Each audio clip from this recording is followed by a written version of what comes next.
மகிமைப்படுவதாக. இந்த நாளில் நான் சிலுவையில் என் ஆண்டவராகிய இயேசு கிறிஸ்து பேசின 6வது வார்த்தை 7வது வார்த்தை ரெண்டையும் முடிக்கலான்னு சொல்லி நினைக்கிறேன். எப்படி வழி நடத்துதான்னு சொல்லி பார்ப்போம். அதுக்கு தகுந்த மாதிரி ஆண்டவர் நம்மளோடு கூட இடைப்படுவாராக. சிலுவையில் மொத்தம் 7 வார்த்தைகள், அதை குறித்து நம்ம சிந்தித்து கொண்டு இருக்கிறோம். 6வது வார்த்தையாக யோவான் எழுதின சுவிசேஷம் 19வது அதிகாரம் 30வது வசனம். யோவான் 19:30. இயேசு காடியை வாங்கின பின்பு முடிந்தது என்று சொல்லி தலையை சாய்த்து ஆவியை ஒப்பு கொடுத்தார். இங்கே வாசிக்கும் பொழுது என் ஆண்டவராகிய இயேசு கிறிஸ்து இயேசு காடியை வாங்கின பின்பு முடிந்தது என்று சொல்லி தலையை சாய்த்து ஆவியை விட்டார். முடிந்தது என்று சொல்லி சொல்லுகிறதாக வேதத்தில் வாசிக்கிறோம். இயேசு காடியை வாங்கின பின்பு முடிந்தது என்று சொல்லி வாசிக்கிறோம். இது ஆண்டவராகிய இயேசு கிறிஸ்து சிலுவையில் தொங்கிக் கொண்டிருக்கும் பொழுது அவர் சொன்ன 6வது வார்த்தை. இந்த முடிந்தது என்கிற வார்த்தை யோவான் சுவிசேஷத்தில் மாத்திரம்தான் வருகிறது. மீது இருக்கிற 3 சுவிசேஷத்திலையுமே இந்த வார்த்தைகள் படிக்க முடியாது. யோவான் எழுதின சுவிசேஷத்தில் மாத்திரமே வருகிறதாக வாசிக்கிறோம். ஆக என் ஆண்டவராகிய இயேசு கிறிஸ்து முடிந்தது என்று சொல்லும் பொழுது அதை எதை பிரகடனப்படுத்துகிறார், எதை சொல்லுகிறார் என்று சொன்னால், தேவனுடைய விருப்பத்தையும் தான் எதற்காக வந்தார் என்பதையும் நிறைவேற்றினார் என்பதை அறிக்கையிடுகிறார். முடிந்தது என்று சொல்லும் பொழுது தான் தேவனுடைய விருப்பத்தையும் எதற்காக வந்தார் என்பதையும் நிறைவேற்றினார் என்பதை அறிக்கை செய்கிறார். அது ஒரு அறிக்கை. அது முடிந்தது என்று சொல்லி யோசனை பண்ணி பாருங்க. ஒருத்தருக்கு ஒரு வேலையை கொடுக்குறாங்க. வேலை கொடுத்து ஒரு எஜமான் ஒரு வேலையாளுக்கு வேலை கொடுக்கும் பொழுது கடைசியில் அவர் வந்து என்ன சொல்வார்? எல்லாம் முடிச்சுட்டு முடிந்தது அப்படின்னு சொல்லுவாங்க. அப்போ அதே போல தான் என் ஆண்டவராகிய இயேசு கிறிஸ்து மனிதனுடைய ரட்சிப்புக்காக என்னென்ன விஷயங்களெல்லாம் செய்ய வேண்டுமோ அதையெல்லாம் செய்து முடித்துட்டு கடைசியில் சொல்கிறாரு எல்லாம் முடிந்தது என்று சொல்லி சொல்கிறார். நீங்கள் யோவான் சுவிசேஷம் 4வது அதிகாரம் 34வது வசனத்தில் இப்படி வாசிக்கும் பொழுது, இயேசு அவர்களை நோக்கி, நான் என்னை அனுப்பினவருடைய சித்தத்தின்படி செய்து அவருடைய கிரியையை முடிப்பதே என்னுடைய போஜனமாய் இருக்கிறது. அவருடைய கிரியையை முடிப்பதே என்னுடைய போஜனமாய் இருக்கிறது. என் ஆண்டவராகிய இயேசு கிறிஸ்து சொல்கிறார், என்னை எதற்காக அனுப்பினாரோ அதை முடிப்பதே என்னுடைய போஜனமாய் இருக்கிறது. அப்போ அவர் என்ன சொல்றாருன்னா, எனக்கு எது தலை சிறந்தது, எது உயர்ந்தது, எனக்கு போஜனமா மற்ற காரியங்களா எது, எனக்கு அதுவுமே கிடையாது. என்னுடைய பொறுப்பு என்னன்னா, பிதா எனக்கு என்ன சொல்லி இருந்தாரோ அதை முடிப்பதே என்னுடைய போஜனமா இருக்கிறது அப்படின்னு சொல்றாரு. இன்னைக்கு நம்மளை கேட்டா என்ன சொல்லுவோம்? ஒரு பையன்கிட்ட கேட்டாங்க, சங்கமா சாப்பாடா அப்படின்னு கேட்கும்போது அவன் என்ன சொன்னான்? சாப்பாடு தான் சொன்னான். இன்னைக்கு நம்ம 1 மணிக்கு மேலே ஆகி போச்சுன்னா வேதவசனம் காதுக்குள்ளே என்ன செய்யறது இல்லை, போகிறது கிடையாது. நமக்கு சாப்பாடு தான் முக்கியம், அதுதான் நமக்கு முக்கியமாக நினைக்கிறோம். ஆனால் ஆண்டவர் என்ன சொல்றாருன்னா, என்னுடைய போஜனம் என்னன்னா தேவனுடைய கிரியையை செய்து முடிப்பதே என்னுடைய போஜனமாக இருக்கிறது. பிதா எனக்கு என்ன சொல்லி கொடுத்தார்?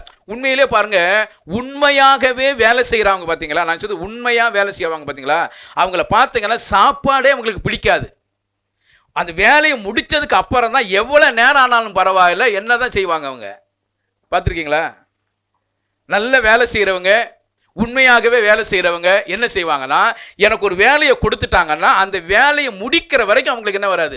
தூக்கம் வராது, பசி எடுக்காது, யாரு கூடயும் பேச மாட்டாங்க. அவங்களுடைய வேலை என்னன்னா, அவங்க கொடுக்கப்பட்ட வேலையை முடிக்கணும். அதான் அவங்களுடைய டார்கெட்டாக இருக்கும். அப்போனா என்ன அர்த்தம்னா, தனக்கு கொடுக்கப்பட்ட அந்த வேலையோடு கூட அவங்களுக்கு நல்ல ஒரு ஈடுபாடு இருக்குன்னு அர்த்தம். அப்படி இருந்தாதான் மற்ற எதையுமே யோசிக்க முடியாது. எனக்கு இருக்கிற வேலையில் எனக்கு ஈடுபாடு இருக்கணும், அதன் மேலே ஒரு அன்பு இருக்கணும். நான் எப்போதும் அப்படி தான் சொல்லுவேன், எனக்கு கொடுக்கப்பட்ட வேலையில் விருப்பம் இருக்கணும், அன்பு இருக்கணும், அந்த வேலையை நான் நேசிக்கணும்.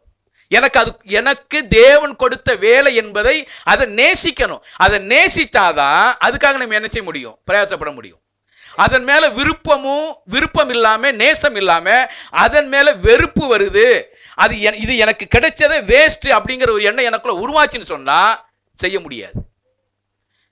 அப்ப ஆண்டவராகிய இயேசு கிறிஸ்து முடிந்தது என்று சொன்னதுக்கு காரணம் என்னன்னா, இது அவருடைய கிரியையை செய்து முடிப்பதே என்னுடைய போஜனம். அவர் எனக்கு என்ன சொல்லி கொடுத்தாரோ, எதை செய்ய சொன்னாரோ அதை முடிக்கணும், அதுதான் எனக்கு போஜனம். அதை தவிர எனக்கு ஒண்ணுமே இல்லை.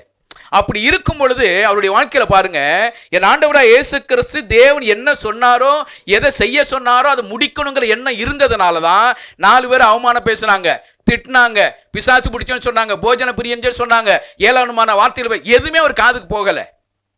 காதுக்கு போகலன்னா அவ்வளவு அவமானப்படுத்துறாங்க. எதையுமே அவர் பார்க்கவே இல்லை. அவருடைய பார்வை எங்க இருந்தனா, மனிதனுடைய ரட்சிப்புக்காக நான் மரிக்கணும், மனிதனுடைய ரட்சிப்புக்காக நான் பாடுகள் அனுபவிக்கணும். பிதா என்னை குறித்து என்ன செய்திருக்கிறார்னா, என்னை பாடுகளுக்கு உட்படுத்தி இருக்கிறார், அதை நான் நிறைவேற்றணுங்கிற எண்ணம் மட்டுமே அவருக்கு இருந்ததை ஒழிய வேற எதுவுமே இல்லை. நம்மளாம் என்ன செய்வோம், ஒரு வேலையை கொடுத்துட்டு உங்களை திட்டா என்ன பண்ணுவீங்க, அவ்வளோதான் போடா நீ மாற்றி ஒரு வேலையை மாற்றிட்டு ஒடியாந்துருவோம். அப்படிதானே உண்மை. ஒரு வேலையை கொடுக்குறோம், வேலையை கொடுத்து திட்டாங்கன்னு வச்சுக்கோங்க, உடனே நமக்கு கோபம் வந்துடும். கோபம் வந்து நீ மாற்றி ஒரு வேலையை செஞ்சுட்டு வந்துடுவோம்.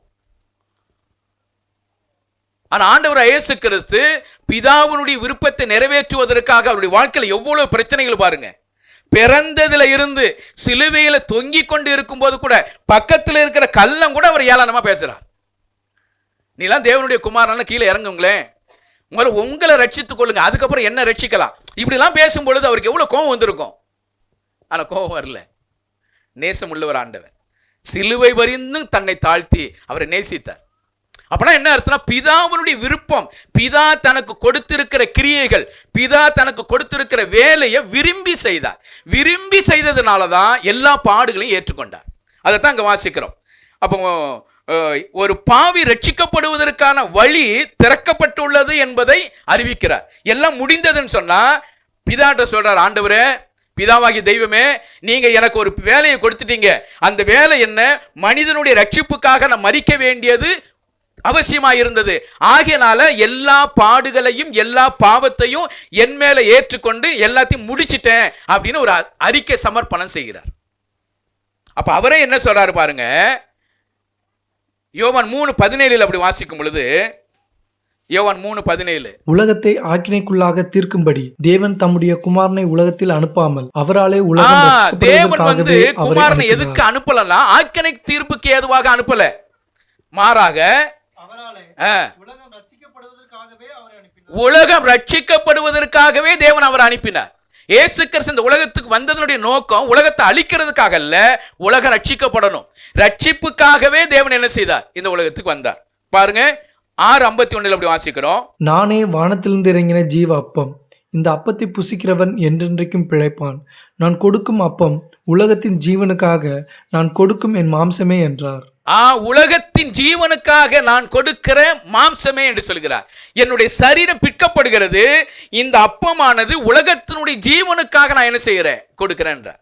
உலகத்தில் இருக்கிற ஜனங்கள் ரட்சிக்கப்படணும், ரட்சிப்புக்காகவே என்னுடைய ஜீவனை கொடுக்கிறேன், உலகத்தில் இருக்கிற ஜனங்களுக்காக என் ஜீவனை கொடுக்கிறேன்னு சொல்லுகிறார். 10ஆம் அதிகாரம் 11ஆவது வசனத்தில் வாசிக்கும் பொழுது, நானே நல்ல மேய்ப்பன், நல்ல மேய்ப்பன் ஆடுகளுக்காக தன் ஜீவனை கொடுக்கிறான். நல்ல மேய்ப்பன் ஆடுகளுக்காக ஜீவனை கொடுக்கிறான். ஒரு நல்ல மேய்ப்பனாக என் ஆண்டவர் இருக்கிறார். என் ஆண்டவராக இயேசு கிறிஸ்து எனக்கு நல்ல மேய்ப்பராக இருக்கிறதுனால தான் ஜீவனை கொடுக்கிறார். நல்ல மேய்ப்பன் தான் ஜீவனை கொடுக்க முடியுங்க, தெரியுமா? கூலிக்கு வேலை செய்யறவனும் மேய்ப்பனா இருக்கிறவங்களுக்கு வித்தியாசம் உண்டு. கூலிக்கு வேலை செய்யறவன் பயந்து போய் ஓடியாந்துருவான். ஒரு சிங்கம் வருது அப்படின்னா என்ன பண்ணுவாங்க, கூலிக்கு வேலை செய்யறவங்க, சம்பளத்துக்கு வேலை செய்யறவங்க என்ன பண்ணுவாங்க, ஒரு ஒரு ஒரு சிங்கமோ ஒரு புலியோ ஆடை துரத்தி வருதுன்னா அவ்வளோதான், விட்டுட்டு ஓடியே வந்துடுவான். ஆனால் உண்மையாகவே நேசிக்கிற மேய்ப்பர் என்ன பண்ணுவாங்கன்னா, என் உயிர் போனாலும் பரவாயில்ல, என் ஆடுகளை என்ன செய்யணும், காப்பாற்றணும். தேவபிளசி அந்த குழந்தைய தூக்கிட்டு இப்படி வந்துட்டோம்னா பின்னாடியே தேவபிளசி பின்னாடியே வந்துக்கிட்டு இருப்பா. எதுக்கு? கீழே விழுந்துடக்கூடாதா? குழந்தை அழக்கூடாது. குழந்தை அழக்கூடாதுங்கிறதுக்காகவே நான் இது குழந்தை அழணுன்னு தான் முன்னாடி தூக்கிட்டு வர்றேன். ஆனால் அவங்க அம்மாவுக்கு என்னன்னா குழந்தை நினைச்சக்கூடாது, அழக்கூடாது. நான் எதுக்கு சொல்ல வரேன்னா, பெற்றவங்களுக்கு தான் அந்த மனசு என்ன செய்யும், அந்த படபடன்னு இருக்கும் இல்லையா? நான் அழுகிறத ரசிப்பேன், அவங்க அழுத வேதனைப்படுவாங்க இல்லையா? உண்மை தானே இல்லையா? இதுதான் இயல்பு. மற்றவங்க அந்த குழந்தை அழும்பொழுது நமக்கு ரசிப்போம். அழ வைக்கணும், கிள்ளிலாம் அழ வைக்கிறது இல்லை, அழும்பொழுது நம்ம ரசிப்போம். பெற்றவங்களுக்கு அது எப்படி இருக்கும், ஒரு வேதனை இருக்கும். அப்ப நல்ல மேய்ப்பன் தன் ஆடுகளுக்காக ஜீவனை கொடுப்பான். நல்ல மேய்ப்பன் இல்லையா? உண்மையாகவே ஒரு மேய்ப்பனா இருக்கிறவன் தன் ஆடுகளுக்காக ஜீவனை கொடுப்பான். அதனாலதான் தாவீது சொல்றார், நான் ஒரு நாள் மந்தை மேய்ச்சி கொண்டிருக்கும் பொழுது சிங்கம் வந்தது, கரடி வந்தது, அதனுடைய வாய்க்கே கர்த்தர் என்னை தப்புவித்தார் என்று சொல்லுவார். அதனாலதான் கோலியாத்தை வெல்லுவதற்குண்டான தைரியம் எங்க வந்து கிடைச்சிச்சு?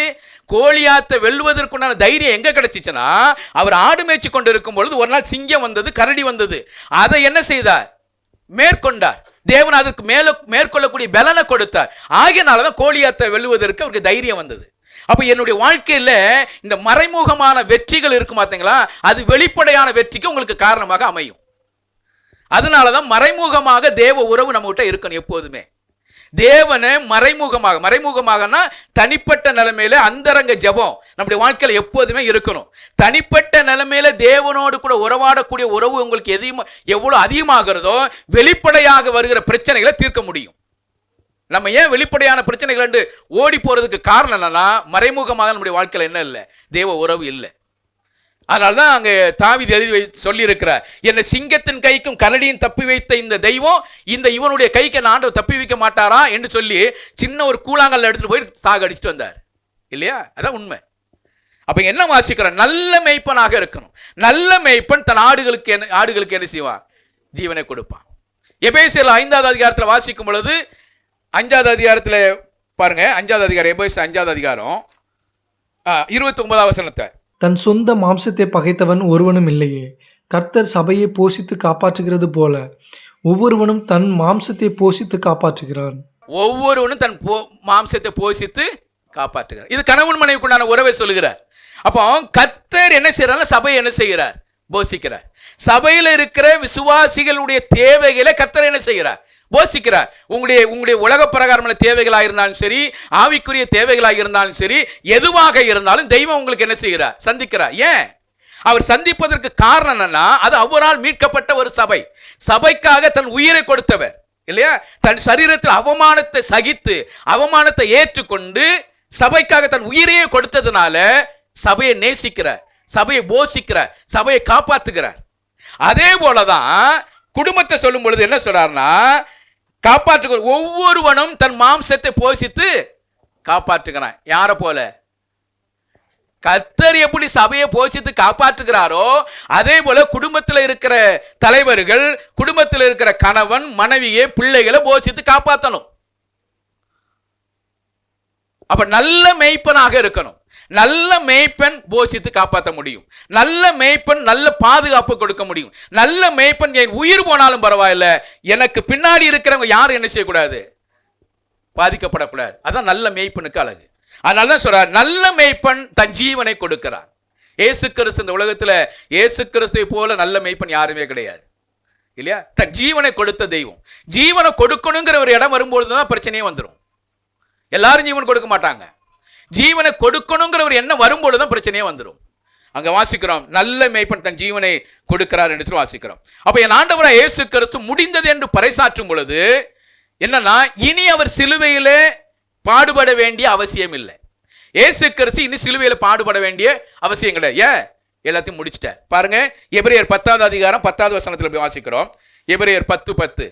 இயேசு கிறிஸ்துவினுடைய சரீரம் ஒரே தரம் பலியிடப்பட்டதினாலே அந்த சித்தத்தின்படி நாம் பரிசுத்தமாக்கப்பட்டிருக்கிறோம். அந்த சித்தத்தின்படி நாம் என்ன செய்யப்பட்டிருக்கிறோம்? பரிசுத்தமாக்கப்பட்டு இருக்கிறோம். இயேசு கிறிஸ்து ஒரே தரம் பலியிடப்பட்டதுனால இனி என்ன செய்ய தேவையில்லைன்னா, பாவத்திற்காக சிலுவையில் அவர் மரிக்கணும்னு அவசியம் இல்லை. ஒரு தரம் எனக்காக பலியானார். ஒரு தரம் எனக்காக பலியான இயேசு கிறிஸ்து இனி நம்ம என்ன செய்யணும்? அவர் சிலுவையில் திரும்ப அறையணும்னு தேவையில்லை. அப்ப இன்னும் நம்ம என்ன செய்யணும்? சிலுவையில் அரைஞ்சுக்கிட்டு இருக்கிறோம் அப்படின்னு எபிரேயர் ஆக்கியோன் எழுதுகிறார். என்ன, நீங்க இன்னும் என்ன செய்யறீங்க? அவரை சிலுவையில் அரைஞ்சு கொண்டு இருக்கிறீங்க அப்படின்னு சொல்றார். இன்னும் என்ன செய்யறோம்? பாவத்தை விட்டு மனம் திரும்பல, பாவத்தோடு கூட விளையாடி கொண்டு இருக்கிறோம், தெய்வத்துக்கு பிரியமுள்ள ஒரு வாழ்க்கை வாழல. இன்னும் நீங்க அவரை என்ன செய்யுங்க? சிலுவையில் அரைஞ்சு கொண்டு இருக்கிறீங்க. ஆனா இயேசு கிறிஸ்து பாவத்திற்காக ஒரே தரம் பலியானார். ஒரே தரம் பலியானார். இனி அவர் பலி செலுத்தணும்னு அவசியம் இல்லை.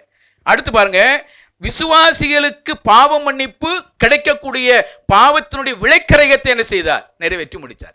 பாவத்திற்குண்டான விளைக்கரையத்தை என் ஆண்டவராகிய இயேசு கிறிஸ்து சரீரத்தில் ஏற்றுக்கொண்டார். யாருக்காக? உங்களுக்காக, எனக்காக இல்லையா? உங்களுக்காக விசுவாசிக்கிறவர்களுக்கு பாவ மன்னிப்பு உண்டாகணும். பாவ மன்னிப்புக்கு உண்டான விலக்கிரயத்தை என் ஆண்டவராகிய இயேசு கிறிஸ்து சிலுவையிலே நிறைவேற்றி முடித்தார். அதனால தான் சொல்றார் முடிந்ததுன்னு. நான் பாவத்துக்கு உண்டான பரிகாரத்தை செலுத்திட்டேன், விலக்கரையும் கொடுத்துட்டேன் அப்படின்னு சொல்லி சொல்லிதான் வாசிக்கிறோம். அப்போ விசுவாசிக்கிறவர்களுக்கு பாவ மன்னிப்பு கிடைக்கும், ரட்சிப்புக்கேற்ற பரிகாரத்தை செய்து முடித்தார். அப்போ என்ன சொல்றாருன்னா, அவர் முடிந்தது என்று சொன்ன வார்த்தைக்கு அடுத்த ஒரு பின்னால் என்னன்னா, வெற்றி பாதையை நமக்கு என்ன உண்டு பண்ணி வைத்திருக்கிறார். முடிஞ்சிச்சு அப்படின்னா அடுத்து ஒரு தொடக்கம் என்ன செய்யுது, தொடங்குது. அப்படித்தானே? இப்போ ஒரு எஜமான்ட்டு வர்றோம், ஐயா நீங்க கொடுத்த வேலை முடிஞ்சிச்சு அப்படின்னா என்ன அர்த்தம்? நான் வீட்டுக்கு போறேன்னு அர்த்தமா? என்ன அர்த்தம்? அடுத்து ஏதாவது இருந்தா சொல்லுங்க, கேட்கிறோமா இல்லையா? அடுத்த படிக்கு முன்னேறுவதற்கு தான் இயேசு கிறிஸ்து சொல்கிறார் எல்லாம் முடிந்தது. அப்ப நம்முடைய வாழ்க்கையில ரட்சிப்புக்குண்டான எல்லா விஷயத்தையும் ஆண்டவராகிய இயேசு கிறிஸ்து செய்து முடித்துட்டு பிதாவிட்ட போய் சொல்றார், பிதாவே எல்லாம் முடிந்தது.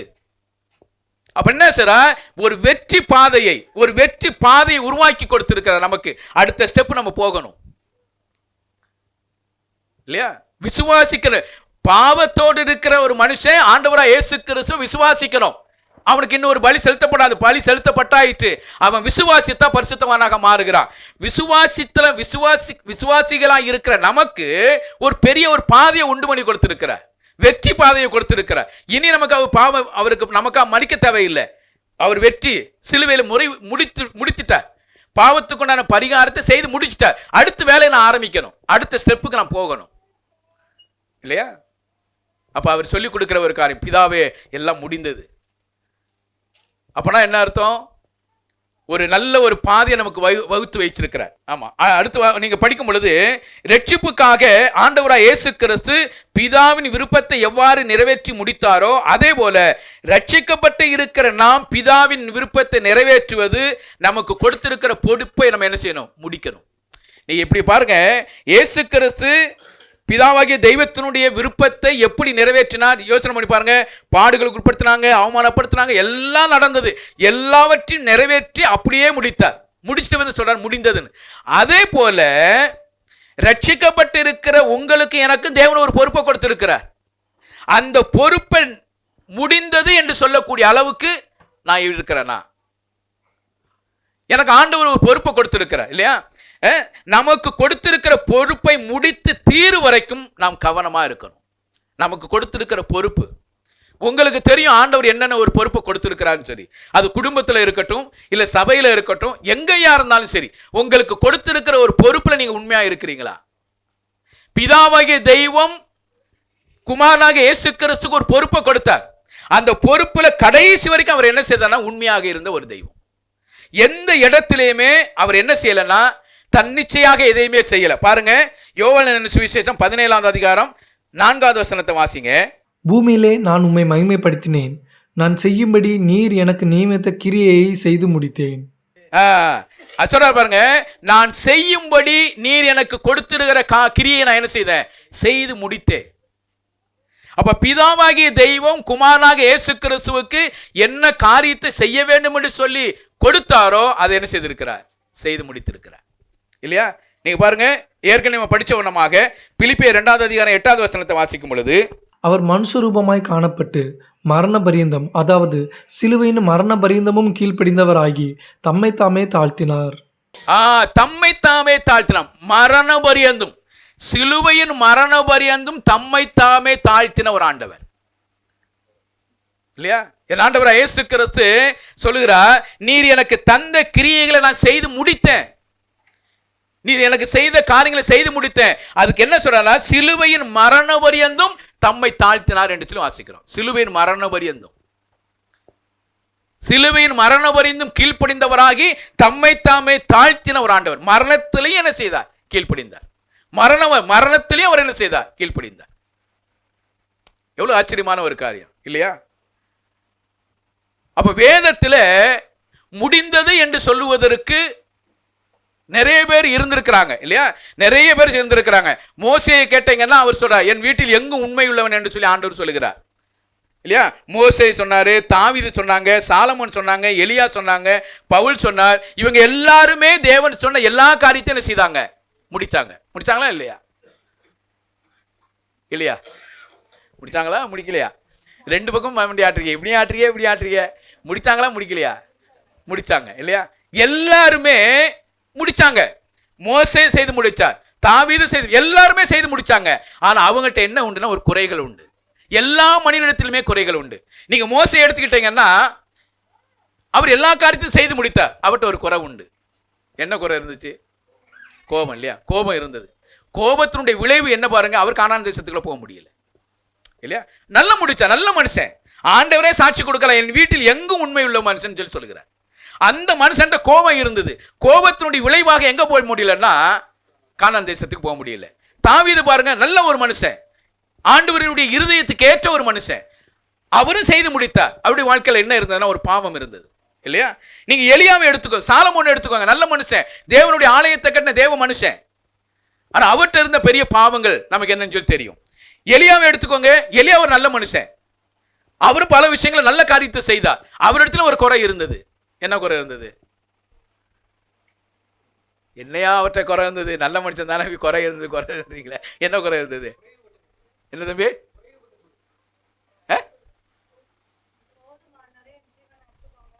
அப்படி சொன்னாரு. கரெக்ட் தான். ஏசபேலுக்கு பயந்து ஓடி ஓடி ஒளிஞ்சுக்கிட்டு இருந்தார். பயமுள்ள ஒரு மனுஷன் பாருங்க. மரணத்தை குறித்து தைரியமா சொல்ற, இஸ்ரவேல் ஜனங்களை சொல்ற, பாகால் தெய்வமான பாகால வணங்கு, கர்த்தரே தெய்வமான கர்த்தரே வணங்கு என்று சொல்லி தைரியமாய் பறைசாற்றின அந்த எலியா சொல்றா. ஏசபேல் வந்து சொல்றாங்க, நீ எப்படி இந்த தீர்க்கதரிசிகளை கொன்னையோ அதே மாதிரி நாளைக்கு இந்த நேரத்தில் உனக்கு சரிக்கு சரி கட்டப்படும் சொல்லி ஒரு வேலையார் வந்து சொல்றான். அந்த அம்மா கூட நேர, ஏசபேல் கூட நேரா சொல்லல, ஒரு வேலைக்காரன் வந்து சொல்றான். இதை கேட்ட மாத்திரத்தில் அடித்தார் பாரு ஓட்டம், ஓடிக்கிட்டே இருக்கிறார். நல்ல மனுஷன் தான், பயம் இல்லையா? அதே மாதிரி பவுல் எடுத்துக்கோங்க, நல்ல ஒரு மனுஷன் தான், அவர்கிட்டையும் ஒரு குணம் இருந்துச்சு. என்ன குணம் இருந்துச்சு? இப்படியெல்லாம் கேட்டுக்கிட்டு இருக்கே, கேள்வியா கேட்டுக்கிட்டு இருங்க. அது வந்து ரட்சிக்கப்படுறதுக்கு முன்னாடி. ரட்சிக்கப்பட்டதுக்கு பின்னாடி அவன்லாம் என் கூட வரக்கூடாது. அவன் வந்து நீ சொந்தக்காரங்கிறதுனால நீ அவனை கூட்டிகிட்டு போய்கிட்டு இருக்கிற, அவனை நான் சேர்க்கவே மாட்டேன். எவ்வளோ கஷ்டப்பட்டார் பார்த்தீங்களா? அவன் என் கூட வரக்கூடாதுங்க, நான் தனியாக தான் இருப்பேன், நீ வா அப்படின்னு சொல்லி இன்னொருத்தரை கூட்டிகிட்டு போனார் இல்லையா? ஜான் மார்க்கை விட்டுட்டு போயிட்டார். ஊழியத்தில் சேர்க்கக்கூடிய மனப்பான்மை அவர்களை இல்லை. ஊழியத்தில் இசைந்து போகணுங்கிற எண்ணங்கள். நல்ல மனுஷன் தான்.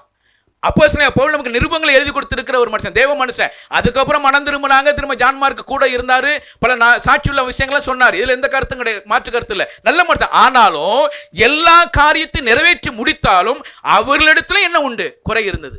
முடிந்தது என்று சொல்வதற்கு இந்த யாருமே கிடையாது. என் ஆண்டவராகிய இயேசு கிறிஸ்துவை தவிர யாரும் முடிந்தது என்று சொல்லல.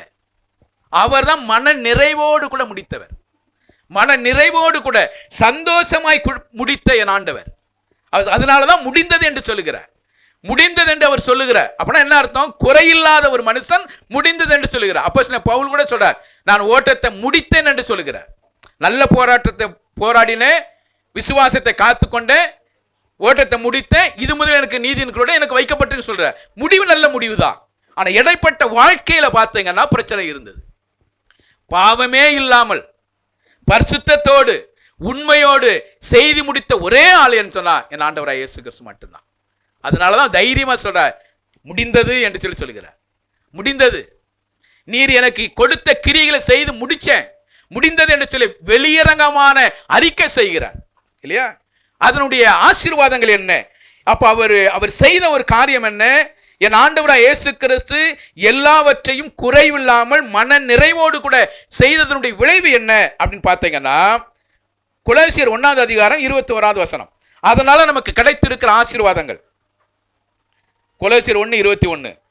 முன்னே அந்நியராயும் துர்க்கிரியலினால் மனதிலே சத்துருக்களாயும் இருந்த உங்களையும் பரிசுத்தராகவும் குற்றமற்றவர்களாகவும் கண்டிக்கப்படாதவர்களாகவும் தமக்கு முன் நிறுத்தும்படியாக அவருடைய மாம்ச சரீரத்தில் அடைந்த மரணத்தினாலே இப்பொழுது ஒப்புரவாக்கினார். கண்டிக்கப்படாதவர்களாக தேவன் என்ன செய்திருக்கிறார்? மாற்றி இருக்கிறார். என் ஆண்டவராகிய இயேசு கிறிஸ்து முடிந்தது என்று சொன்னார் இல்லையா?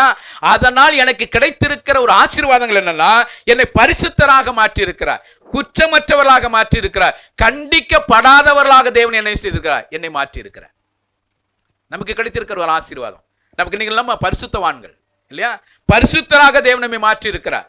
குற்றமற்றவர்களாக தேவனை மாற்றி இருக்கிறார். கண்டிக்கப்படாதவளாக பிரகடனப்படுத்தி இருக்கிறார். என்ன பிரகடனப்படுத்தி இருக்கிறார்? இவங்களுக்காக நான் எல்லாவற்றையும் செய்து முடித்ததுனால இவங்க பரிசுத்தவான்கள், இவங்களிடத்துல குற்றம் கிடையாது, இவங்க இவங்க இவங்க வந்து கண்டிக்கப்படாதவர்கள் என்று சொல்லி பறைசாற்றுகிற ஒரு காரியம் எனக்கு கிடைத்திருக்கிற ஒரு ஆசியம் இல்லையா? ஆண்டவர் சொல்கிறார், முடிந்தது என்று சொன்னதனுடைய ஆசீர்வாதங்கள் பலன்கள் என்னன்னா, எனக்கு தேவன் கொடுத்திருக்கிற ஒரு நல்ல மதிப்பை என்ன கொடுத்திருக்கிறார்? என்னை பரிசுத்தராக மாற்றி இருக்கிறார், குற்றமற்றவர்களாக மாற்றி இருக்கிறார், கண்டிக்கப்படாதவர்களாக தேவன் என்னை மாற்றி இருக்கிறார். இரண்டாவது காரியம் பாருங்க, எபேசியர் 2வது அதிகாரம் 13-16 வரைக்கும் வாசிக்கும் பொழுது, எபேசியர் 2:13-16. முன்னே தூரமாயிருந்த நீங்கள் இப்பொழுது கிறிஸ்து இயேசுவுக்குள் கிறிஸ்துவின் இரத்தத்தினாலே சமீபமானீர்கள். எப்படியெனில் அவரே நம்முடைய சமாதான காரணராகி இரு திறத்தாரையும் ஒன்றாக்கி பகையாக நின்ற பிரிவினையாகிய நடுச்சுவரை தகர்த்து சட்டதிட்டங்களாகிய நியாயப்பிரமாணத்தை தம்முடைய மாம்சத்தினாலே ஒழித்து இரு திறத்தாரையும் தமக்குள்ளாக ஒரே புதிய மனுஷனாக சிருஷ்டித்து இப்படி சமாதானம் பண்ணி பகையை சிலுவினால் கொன்று அதனாலே இரு திறத்தாரையும் ஒரே சரீரமாக தேவனுக்கு ஒப்புரவாக்கினார். நமக்கு கிடைத்திருக்கிற ஆசீர்வாதம் என்ன? பகைமை போனது. என் ஆண்டவராகிய இயேசு கிறிஸ்து யூதர்களும் புறஜாதிகளும் ஒன்று சேர முடியாது, தூரமா இருந்தாங்க. புறஜாதிகள் தூரமா இருந்தாங்க, யூதர்களோடு கூட சேர முடியாது. யூதர்களோடு புறஜாதிகள் சேர முடியாது இருந்ததுனால என் ஆண்டவராகிய இயேசு கிறிஸ்து பகையை தகர்த்து சட்டதிட்டங்களை தகர்த்து இருதரத்தார் என்ன செய்தார்? ஒன்றாக இணைத்தார். பகையை மாற்றின ஒரு ஆண்டவர். நமக்கு கிடைத்திருக்கிற ஆசீர்வாதம் என்ன? பகைமை போனது. இரண்டாவது, ஒன்றாக இணைத்தார். பகை போய் ஒன்றாக இணைத்தார். மூன்றாவது, தேவனோடு கூட ஒப்புரவாக்கினார். மனுஷனுடைய பிரதானமான நோக்கம் என்ன தெரியுமா? மனுஷனுடைய பிரதானமான நோக்கமே தேவனோடு கூட நான் சேரணும் இல்லையா? எல்லா மனுஷனுடைய ஆசைகள் என்ன? அது இந்துவா இருக்கட்டும், கிறிஸ்தவனா இருக்கட்டும், முஸ்லிமா இருக்கட்டும், யாரா இருந்தாலும் எல்லா மனுஷனுடைய பிரதானமான நோக்கம் என்னன்னா, நான் தேவனை பார்க்கணும், நான் தேவனோடு கூட பேசணும், தேவனோடு கூட இருக்கணும், தேவனோடு கூட இசைந்து வாழணுங்கிற ஒரே நோக்கம் தான் எல்லா மனுஷனுக்கும். முடியுதா? தேவனோடு கூட இணைய முடியுதா? தேவனோடு கூட சேருவதற்காக தான் பல காரியங்களை செய்யறாங்க. புண்ணியம் செய்யறான், தான தர்மம் செய்யறான், நல்ல காரியங்கள் செய்யறாங்க, கோயிலுக்கு போறாங்க, மொட்டை போடுறாங்க, என்னென்ன எல்லா காரியங்களும் செய்யறாங்க. எல்லாம் செய்வதற்கு காரணம் என்ன? எப்படியாவது நான் தேவனோடு கூட சேரணும். முடியுமா? முடியாது. நம்முடைய தந்திரத்தினாலேயோ நம்முடைய யோசனையினாலேயோ நாம் செய்யற நல்ல காரியத்தின் நிமித்தமாக ஒரு நாளும் தேவனை பார்க்கவும் முடியாது, தேவனோடு கூட சேரவும் முடியாது. அப்ப மனிதன் தேவனோடு கூட சேரணும்னா அதற்கு இடைப்பட்ட ஒரு நபர் தேவை. அதுதான் ஆண்டவராகிய இயேசு கிறிஸ்து. மத்தியஸ்தராகிய ஆண்டவராகிய இயேசு கிறிஸ்து பகையாய் நின்ற நடுச்சுவர் இல்லையா? சட்டதிட்டங்களை தகர்த்து போட்டார். இது எல்லாத்தையும் தகர்த்து போட்டு பகையாய் இருந்த யூதர்களையும் புறஜாதிகளையும் ஒன்றாக சேர்த்தார். பகையாய் இருந்த தேவனையும் மனிதனையும் ஒன்றாக இணைத்தார். ஆக பகைமை போனது, ஒன்றாக சேர்த்தார், தேவனோடு கூட இணைத்தார். அதனாலதான் ரோமர் 5வது அதிகாரம் 1வது வசனத்தில் வாசிக்கிறோம், இப்படியாக நீங்கள் தேவனிடத்தில் சமாதானம் பெற்றிருக்கிறோம் என்று வாசிக்கிறோம். தேவனோடு கூட சமாதானம் உண்டாவதற்கு ஒரே ஒரு வழி என் ஆண்டவராகிய இயேசு கிறிஸ்து மட்டும்தான். அவர் இல்லாமல் ஒருவனும் தேவனிடத்தில் போக முடியாது, தேவனிடத்தில் பிரவேசிக்க முடியாது, அவரிடத்தில் பேச முடியாது, அவரிடத்தில் எந்த காரியத்தையும் பெற்றுக்கொள்ள முடியாது. இயேசு கிறிஸ்து மாத்திரமே நமக்கு மூல ஆதாரமாக இருக்கிறார். அப்ப தேவனோடு கூட இணைக்கப்பட்ட ஒரு வாழ்க்கையை ஆண்டவர் கொடுத்திருக்கிறார். அப்ப நம்ம எப்படி இருக்கிறோம்? யோசனை பண்ணி பாருங்க. நம்ம எப்படி இருக்கிறோம்? நமக்கு கொடுக்கப்பட்டு இருக்கிற பொறுப்பை முழு மனதோடும் முழு ஆத்மாவோடும் நிறைவேற்றி முடிக்கிறோமா? என் ஆண்டவராகிய இயேசு கிறிஸ்து நமக்கு மாதிரியாக இருக்கிறார். அவர் தான் நமக்கு எல்லாத்துக்கும் மாதிரி. அவர் முடிந்தது என்று பறைசாற்றுவதற்கு காரணம் என்ன? நமக்கு ஒரு மாதிரியை வைத்திருக்கிறார். நான் எப்படி பிதாவினுடைய சித்தத்தை முழுமையாக முழு மனதோடு கூட நிறைவேற்றி முடித்தனோ அதே போல உங்களுக்கு கொடுத்திருக்கிற விஷயத்தை நீங்க என்ன செய்யணும்? முழுமையாக நிறைவேற்றணும். நம்ம முடிக்கிறோமா?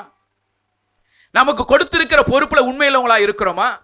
தனக்கு கொடுத்திருக்கிற பொறுப்பை முழு இருதயத்தோடு முழு ஆத்மாவோடு முழு பலத்தோடு அன்போடு கூட அதை நிறைவேற்றி முடிக்கிறோமா? யோசிச்சு பாருங்க. எவ்வளவு விஷயத்தை நம்ம குறைவுள்ளவங்களா இருக்கிறோம் இல்லையா? ஆண்டவர் அதைத்தான் எதிர்பார்க்கிறார். ரட்சிக்கப்படாதவர்களுக்காக கிரியை செய்து முடித்த தெய்வம் ரட்சிக்கப்பட்டிருக்கிற பிள்ளைகளாய் இருக்கிற உங்களுக்கு எனக்கு ஒரு மாதிரியை வைத்து போயிருக்கிறார். எப்படி அவர் பிதாவினுடைய விருப்பத்தை முழுமையாக மன நிறைவோடு செய்து முடித்தாரோ அதே போல தேவன் எனக்கு கொடுத்திருக்கிற பொறுப்பை மன நிறைவோடு கூட செய்து முடிக்கணும். அப்படி நம்ம செய்து முடிப்போம் என்று சொன்னா எப்படி இருக்கு யோசனை. நான் கடந்த மாசத்துல ஒருத்தருடைய பணி நிறைவுக்காக நான் போயிருந்தேன். பணி நிறைவுக்கு விழா வச்சிருந்தாங்க, அதுக்கு போயிருந்தேன். தேங்க்ஸ் கிவிங் மீட்டிங் வச்சிருந்தாங்க, அதுக்கு போயிருந்தேன். அப்போ அவர் கூட வேலை செய்கிற ஒரு மனுஷன் வந்து அவரை குறித்து சாட்சி சொன்னாங்க. சார், எல்லாருக்கும் முன்னாடி ஒரு 300 பேர்கிட்ட இருக்கிற 300 பேருக்கு முன்னாடி அவர் சொல்கிறார், சார் இவருக்கு கொடுத்திருக்கிற பொறுப்பை உண்மையும் உத்தமமாய் நிறைவேற்றின ஒரு மனுஷன் அப்படின்னு சொன்னார். சொன்னது அன்பிலிவர்.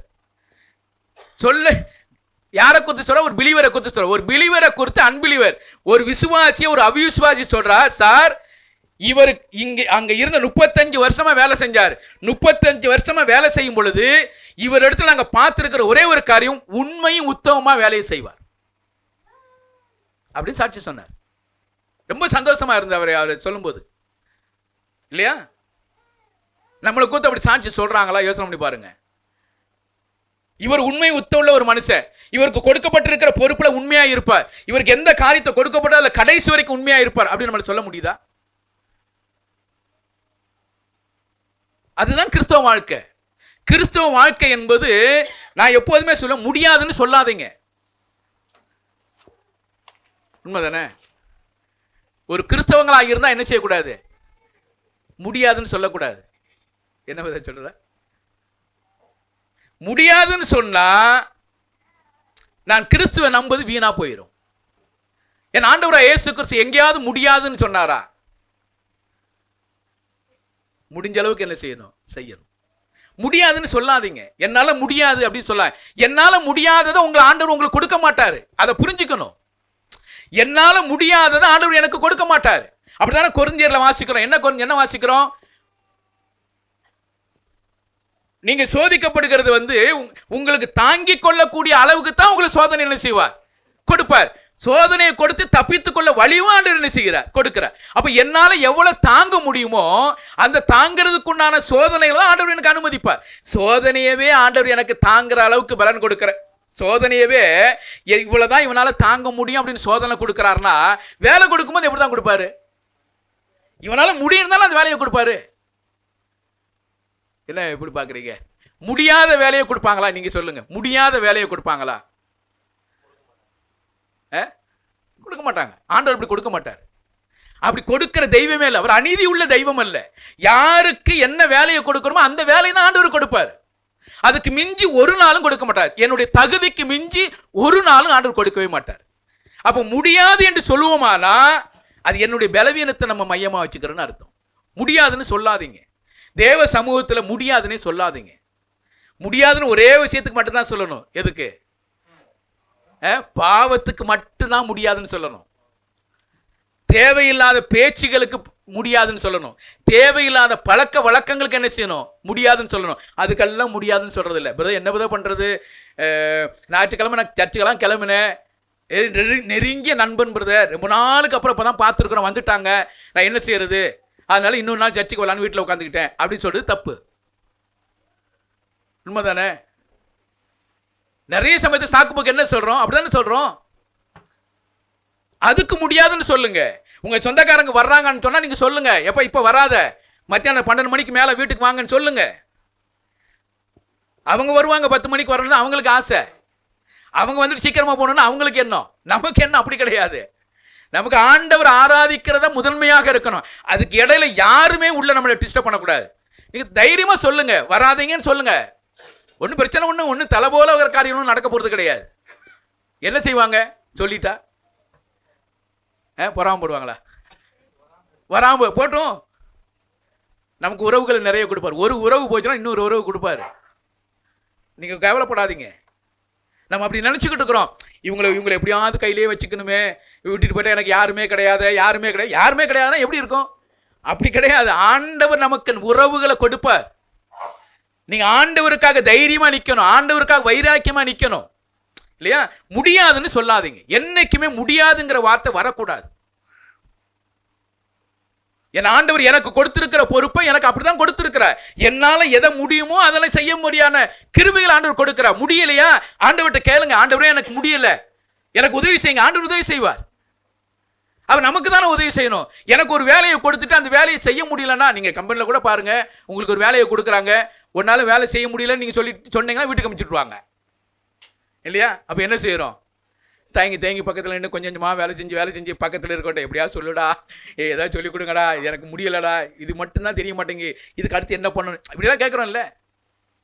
இப்படிலாம் கேட்டு கடைசியில் பார்த்தா நம்மளை மிஞ்சி என்ன செய்கிறாங்க, சொல்லிக் கொடுத்தவனை மிஞ்சி வேலை செஞ்சுக்கிட்டு இருக்கிறாங்கல்ல. அப்போ எப்படி அர்த்தம்? முடியாதுலாம் இல்லை, முயற்சி செய்யலை, அவ்வளோதான். முடியாததுன்னு கிடையாது, முயற்சி செய்யலை. அடுத்த ஸ்டெப்புக்கு போகிறதுக்கு மனசு வரல. முடியாதுன்னு சொல்லாதீங்க. நமக்கு ஆண்டவராக இயேசு கிறிஸ்து மாதிரியாக இருக்கிறார்.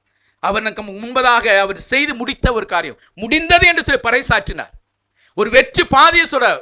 முடிந்தது என்று பிதாவாகிய தெய்வத்திடம் போய் சொல்றார், பிதாவே முடிந்தது, நீர் எனக்கு கொடுத்திருக்கிற கிரியை நான் செய்து முடிச்சுட்டேன், முடிஞ்சது என்று சொல்லி பறைசாற்றுகிறார். நம்ம பறைசாற்றணும், அந்த ஒரு தைரியம் நமக்குள்ள வரணும். ஆண்டவருடைய சமூகத்தில் முடியாதுங்கிற வார்த்தையை எடுத்து போட்டுட்டு, ஆண்டவரே நீங்க சொல்லுங்க, நான் செய்கிறேன். எஜமானி யார்கிட்ட அதிகமாக பிரியமா இருப்பாங்க தெரியுமா? சொன்னதெல்லாம் செய்யறீங்க பார்த்தீங்களா, அவங்க மேல அதிகமாக பிரியமா இருப்பார். நீங்க கேட்காததெல்லாம் அவங்க கொடுப்பாங்க. எஜமான் உண்மைதானே? நீங்க எஜமானுக்கு உண்மையா இருந்தா மட்டும் போதும். அவங்க சொன்னதை நீங்க செஞ்சுக்கிட்டே இருந்தீங்கன்னா, நீங்க கேட்காதது ஆண்டவர் என்ன செய்வார்? கேட்காத எஜமான் கொடுப்பார். கேரளாவில் ஒரு மனுஷனுக்கு ஒரு எஜமானுக்கு ஒருத்தர் டிரைவர் வேலை செஞ்சார். நீங்கள் கேள்விப்பட்டிருப்பீங்க. ஒரு டிரைவர் வேலை பல வருடங்களாக அவர் தான் நல்ல ஒரு கோடீஸ்வரன ஒரு எஜமான்கிட்ட ஒரு டிரைவர் வேலை செஞ்சுக்கிட்டு பல வருடங்களாக வேலை செஞ்சுக்கிட்டு இருந்தார். அவருக்கு கொடுத்த சம்பளத்தில் உண்மை உத்தமாக இருந்து எஜமானை கூட்டிகிட்டு போகிறது வர்றது இந்த வேலையெல்லாம் க்ளீனாக செஞ்சுக்கிட்டு இருந்தார். எல்லா வேலையும் செஞ்சார். எதிர்பார்க்காத விஷயத்தில், நான் சொல்லி ஒரு 2-3 வருஷத்துக்கு முன்னாடி நினைக்கிறேன், எதிர்பார்க்காத விஷயத்தில் அவர் ஒரு பெரிய பங்களா ஒன்று கட்டி கொடுத்து 1 கோடி ரூபாய்க்குன்னா ஒரு காரு, BMW காரை ஒன்று வாங்கி அந்த வேலைக்காரனுடைய பர்த்டேக்கு போய் பிரசன்ட் பண்ணுறாரு. யார்? எஜமான் பண்ணுறாரு. நினச்சி பார்த்துருப்பாரா? BMW காரில் நம்ம போவோம்னு நினச்சி பார்த்துருப்பாரா? சொந்த வீட்டில் இருப்போம்னு நினச்சி பார்த்துருப்பாரா? முடியலை. அவருடைய உண்மைத்தன்மை, அவர் உண்மையாக இருந்தனுடைய விளைவு ஒரு நாள் உயர்த்தப்படுவோம். அது வரைக்கும் காத்திருந்தா மட்டும் போதும். நமக்கு கொடுக்கப்பட்டிருக்கிற வேலையில் உண்மையாக இருந்த மட்டும் போதும். உண்மையாக செய்யணும். உண்மையா இருந்தா நான் எதிர்பார்க்காதிருக்கிற நேரத்தில் தெய்வம் பெரிய காரியங்களை செய்வார். நீங்க எதிர்பார்த்திருக்க மாட்டீங்க. இது எனக்கு இது எப்படி வந்ததுன்னு கூட நம்மளால சொல்ல முடியாது. அந்த அளவுக்கு தேவன் உங்களுடைய வாழ்க்கையில் பெரிய காரியங்களை செய்வார்.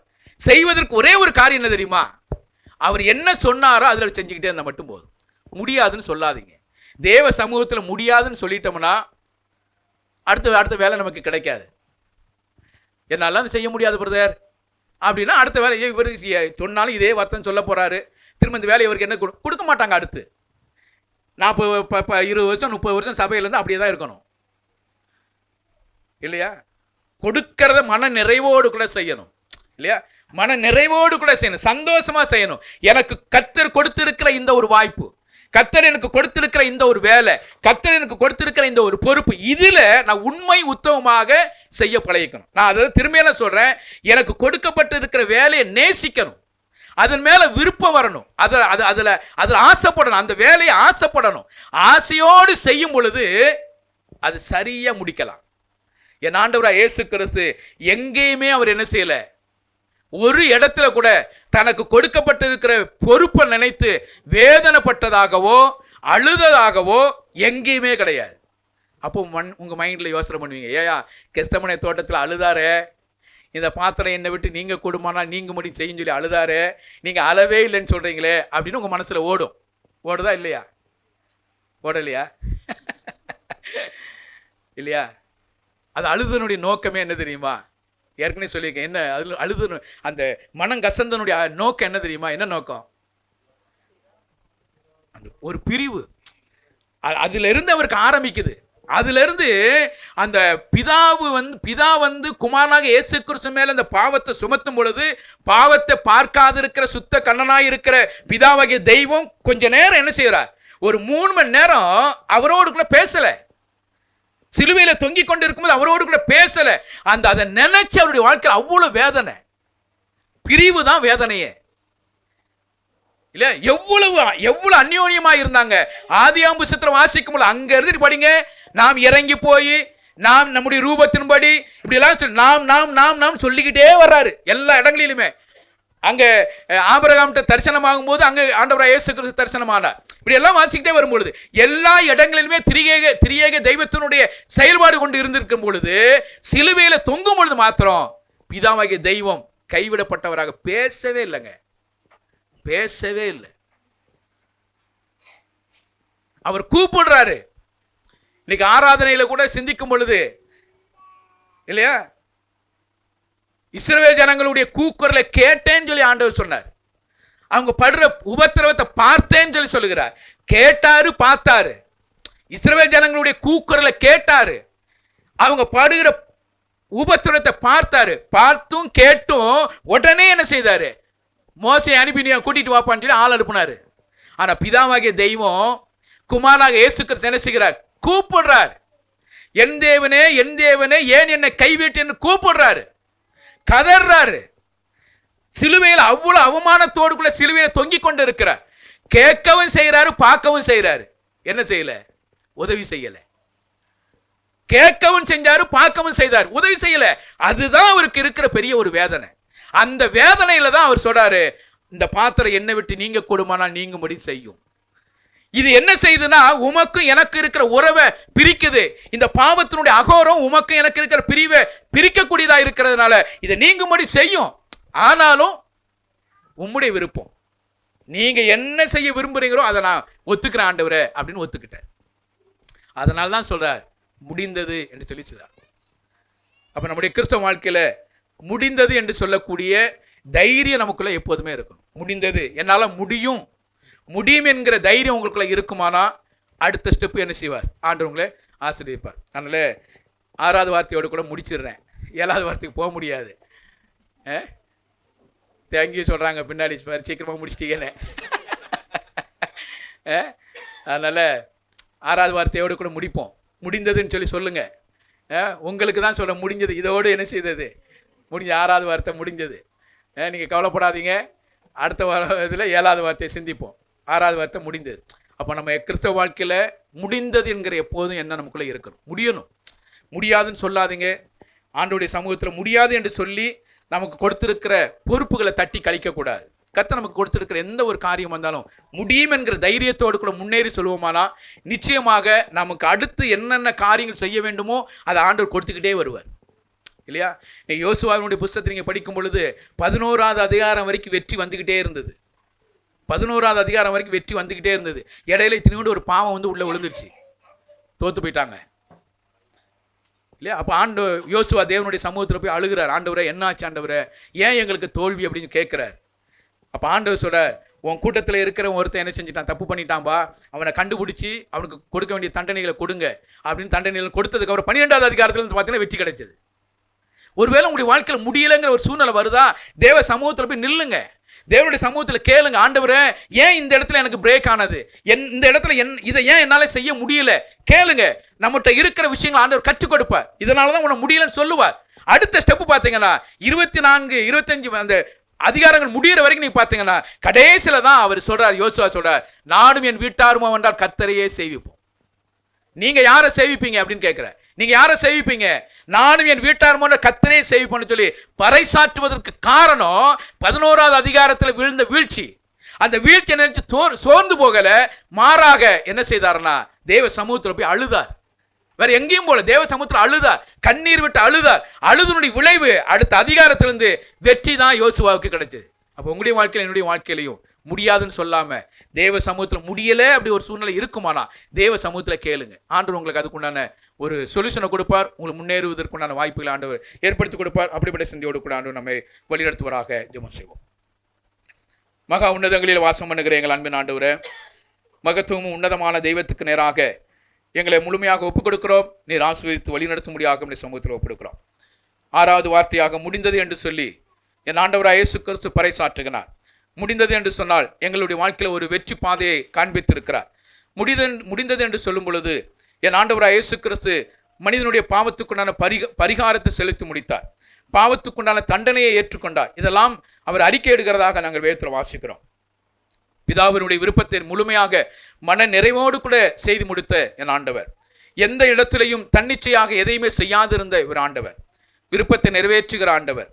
ஆண்டவரை விருப்பமான காரியங்களை செய்து முடித்த என் ஆண்டவராக இருக்கிறார். முடிந்தது என்று சொல்லி பறைசாற்றினது போல எங்களுடைய வாழ்க்கையில, கிறிஸ்தவ வாழ்க்கையில நாங்கள் முடிந்தது, எங்களால் முடியாது என்று சொல்லக்கூடிய நிலைமை வராதபடி எங்களால் முடியும் என்கிற சொல்லக்கூடிய உணர்வுள்ளவர்களாய் எங்களை மாற்றும்படியாக நம்ம கருத்தில் ஒப்புடுக்கிறோம். என் ஆண்டவராக இயேசு கிறிஸ்து எனக்கும் எங்களுக்கு ஒரு மாதிரியாக, ஆண்டவரே எங்களுக்கு முன்பதாக அவர் சாட்சியாக இருக்கிறார். அதை நாங்கள் நினைத்து பார்த்து, ஆண்டவரே எங்களால் முடியும் என்கிற உணர்வோடு கூட அவரை நோக்கி பின்பு செல்வதற்கு ஆண்டவரே எங்களுக்கு இரக்கம் பாராட்டியலும். அப்படி செய்ய போற காரியங்களுக்காக நன்றி உள்ள இருதயத்தோடு கூட நாங்கள் துதிக்கிறோம், சொத்துக்கிறோம். வந்த பிள்ளைகளுக்காக நன்றி சொத்துக்கிறோம்.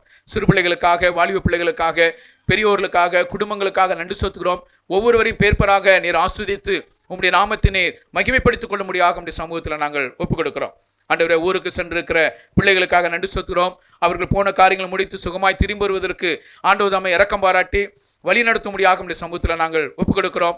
ஆசீர்வாதத்தினுடைய கரம் இந்த பிள்ளைகளோடு கூட எப்பொழுதும் இருக்க முடியாத நம்முடைய கரத்தில் ஒப்புக் கொடுக்கிறோம். என் ஆண்டவராக இயேசு கிறிஸ்து பிதாவினுடைய விருப்பத்தை எவ்வளமாக நிறைவேற்றி முடித்தாரோ அதே போல எங்களுக்கு கொடுத்திருக்கிற பொறுப்புகளிலே நாங்கள் உண்மை உத்தமமாய் நிறைவேற்றி முடிப்பதற்கு ஆண்டவர் தாமே எங்களை ஒவ்வொருவருக்கும் தகுதிப்படுத்த முடியாக, எங்களுடைய வேலைகளை உறுதிப்படுத்தி கொடுக்க முடியாக நம்முடைய சமூகத்தில் நாங்கள் ஒப்புக் கொடுக்கிறோம். அப்படி செய்ய போற எல்லா காரியங்களுக்காக நன்றி செலுத்துகிறோம். இம்மட்டும் வழிநடத்தும் இந்த தெய்வம் தொடர்ந்து வழிநடத்த முடியாக கர்த்தருமே புரட்சிகரமா இருக்கிற கர்த்தராக இயேசு கிறிஸ்து மூலமா ஜெபத்தை எடுக்கிறோம் எங்கள் ஜீவனுள்ள நல்ல பிதாவே, ஆமென். என் ஆத்துமாவே கர்த்தரை ஸ்தோத்திரி, என் முழு உள்ளமே பரிசுத்த நாமத்தை ஸ்தோத்திரி. என் ஆத்துமாவே கர்த்தரை ஸ்தோத்திரி, கர்த்தர் செய்த சகல உபகாரங்களையும் மறவாதே. ஆமென், ஆமென். Okay, thank you.